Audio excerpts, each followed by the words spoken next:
Мына жерде аккаунтымызбен кіріп аламыз. Аккаунтымызбен кіріп алған соң жоғарыдағы 3 кнопканы басамыз.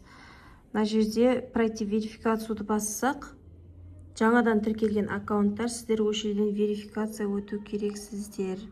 Мына жерде пройден болып тұр ғой, үшеуі email өтіп тұр, ID өтіп тұр, адресте үшеуі де өтіп, верификация пройден деп тұр. Ал егер сіздер әлі өтпеген болсаңыздар, мына жерде қызыл болып тұрады, не пройден деп. Одан кейін верификацияны көрдік. Бірінші біз бұл жерде счет ашып аламыз. Ол үшін открыть счет кнопкасын басамыз. Бізге счет, бұл жерде ашамаймыз. Бізге перейти в личный кабинет деу керек. Өйткені біз MetaBask'ке ашамыз ғой сіздермен счетты.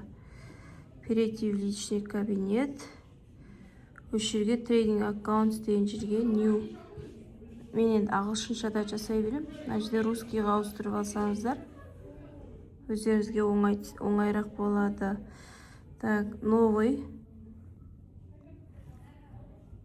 MT5-5ке қоямыз. Мына жерде Pro счетты басамыз. MT5 Pro.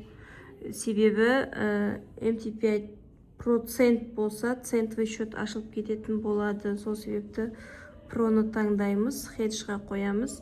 Мына жерге паролімізді өзіміз жазамыз. Сосын кейін SAWAL.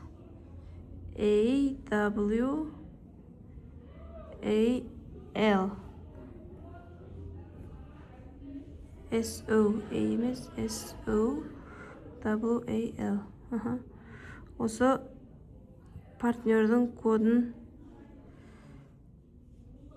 тереміз. Нені дұрыс демей тұр.